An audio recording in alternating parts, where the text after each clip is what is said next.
Carla Renata, the Curvy film critic. Yes, she is. Hey nephew, how you I'm doing? good. How you doing? I'm good. I love that you get so excited to see me. That really warms my heart. Listen, you've been here the whole run, so it's. I really have. I was just thinking that I've been here for the whole run for you, and I'm so happy to finally see your name above the title. Oh, thank you. Let's just talk about that. But what I really want to talk to you about is I heard that you studied violin for 7 hours to prepare for this. Oh my gosh, yes, 7 hours a day, right? yes. It was like 6 to 7, depending on the day, and yeah. I started when I was filming Elvis in Australia, because that's when I got the Oh, job, and so I was like, I need to start ASAP. And then I went home. My dad's a music teacher, so he started helping me. And then I went to LA and I got a violin teacher there. And then I went to Prague and I got a violin teacher there. And I did 6 hours a day, 7 days a week. And then when we started shooting, I would shoot all day. I would go do fencing for an hour, and then I would go home and I would do violin for another couple hours. so you were just Because burnt listen, you down. can't play Joseph alone without getting it right.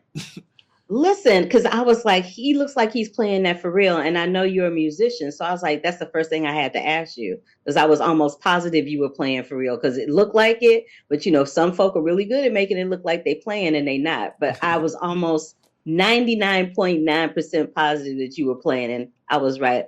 You did the thing, bro. You did the thing. Oh, Oh, thank you you. did the thing. Talk to me about what it's like to, or how you feel about portraying a Black artist in history, yet again, someone we've never heard or didn't know about, and how Black artists and our history is starting to be even more erased from history the way that it stands right now. Yeah, I mean, it's a really exciting opportunity and a beautiful opportunity to educate. It's a beautiful opportunity to also humanize. And I think what was so exciting about Joseph's trajectory is that he defied all odds. You wouldn't expect the son of a slave owner and a slave, a woman who was raped by this man, and to come in and him to recognize his gift, bring him to Paris, allow him to be taught and given etiquette training in order to be in a position to be in front of Marie Antoinette and the king, to be knighted to become the chevalier. Now, from there, at this point, you're sitting there thinking like, well, how did he do this? Well, it's because he was beyond talented, but also like, what did he have to give up in order Mm. to sustain his notoriety in this society? And I think that story was that was what I was interested in. What do we have to give up in order to be here, and how do we overcome it every step of the way? Do you think that he had to give up trying to keep his dignity and his self love in that process? Yes, his dignity, his self-love, his self-worth. People ask a lot of questions about the costumes and how beautiful they are and the wigs. And, as much as it represents a sense of like, oh, I'm in the upper echelons of French society right now, how sophisticated I am, how much these people respect me, it also is stripping away his culture, is stripping away his background, is stripping away his connection to his mother.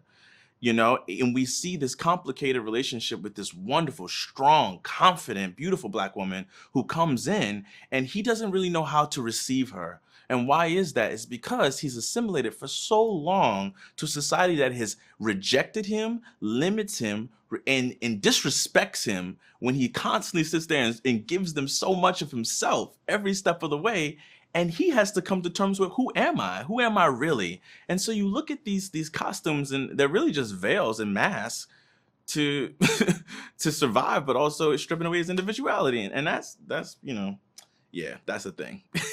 You know what? I could have talked to you for a whole half an hour just about that one subject right there because you went all the way in. But in closing, I just want to tell you once again, as I always do when I close, how very proud I am of you. I'm looking for you to stretch and grow your wingspan even further moving forward. I always got you. I will always support you. And congratulations, my friend. Thank you so much, Carl. I appreciate you so much. Right back at you. Bye bye. Bye.